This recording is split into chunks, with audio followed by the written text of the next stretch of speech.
बिस्मिल्लाहिर्रहमानिर्रहीम अस्सलाम वालेकुम। भरा आंदा सर मैं इटली में हूँ, इधर इंग्लिश बोलने पर फाइन होता है। ਉਹ ਯਾਰ ਇਟਲੀ ਵਾਲਿਆਂ ਨੂੰ ਸਮਝਾ, ਕਿਉਂ ਤਬਾਹ ਹੋਣਾ ਜੇ, ਪਿੱਛੇ ਰਹਿ ਜਾਣਾ ਜੇ। ਤੂੰ ਹੁਣ ਕਹੇਗਾ ਉੱਥੇ ਡਾਕਟਰ ਵੀ ਇੰਗਲਿਸ਼ ਇਟਾਲੀਅਨ 'ਚ ਬਣਦੇ ਨੇ, ਦਫ਼ਤਰਾਂ 'ਚ ਵੀ ਸਾਰਾ ਕੁਛ ਇਟਾਲੀਅਨ 'ਚ, ਇੰਜੀਨੀਅਰ ਵੀ ਹਰ ਸ਼ੈ ਇਟਾਲੀਅਨ 'ਚ। ਇਟਲੀ ਵਾਲਿਆਂ ਦਾ ਦਿਮਾਗ ਠੀਕ ਹੈ। ਤੂੰ ਯਾਰ ਉੱਥੇ ਚੱਲ ਮਜ਼ਦੂਰੀ ਜਿਹੜੀ ਕਰ ਰਿਹਾ ਤੂੰ ਕਰ, ਤੂੰ ਪਾਕਿਸਤਾਨੀ ਹੈ, ਤੁਹਾਡਾ ਕੰਮ ਮਜ਼ਦੂਰੀ ਕਰਨਾ ਹੈ, ਲੇਕਿਨ ਨਾਲ ਨਾਲ ਉਹਨਾਂ ਦੇ ਹਕੂਮਤ ਨੂੰ, ਵਜ਼ੀਰ ਆਜ਼ਮ ਨੂੰ ਜਾ ਕੇ ਸਮਝਾ।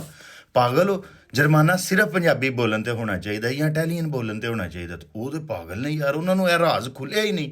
ਸਾਡੀ ਵੇ 26 ਕਰੋੜ ਲੋਕਾਂ ਦੇ ਉੱਤੇ ਇਹ ਰਾਜ਼ ਖੁੱਲ੍ਹ ਗਏ ਹੈ, ਬਾਕੀ ਦੁਨੀਆ ਨਹੀਂ ਪਤਾ। ਹੈ ਬੜਾ ਵੱਡਾ ਟਾਪ ਸੀਕਰਟ ਹੈ ਕਿ ਇੰਗਲਿਸ਼ ਤਰੱਕੀ ਵਾਸਤੇ ਜ਼ਰੂਰੀ ਹੈ। ਤੂੰ ਦੁਨੀਆ ਜੁਰਮਾਨਾ ਕਰ ਰਹੀ ਹੈ ਇੰਗਲਿਸ਼ ਬੋਲਣ 'ਤੇ। ਤੇਰੀ ਮਿਹਰਬਾਨੀ ਉਹਨਾਂ ਨੂੰ ਸਮਝਾ ਕਿ ਇਹ ਕੰਮ ਛੱਡ ਦਿਓ, ਤਰੱਕੀ ਵਾਸਤੇ ਇੰਗਲਿਸ਼ ਜ਼ਰੂਰੀ ਹੈ ਔਰ ਪੰਜਾਬੀ ਦਾ ਖਾਤਮਾ ਜ਼ਰੂਰੀ ਹੈ।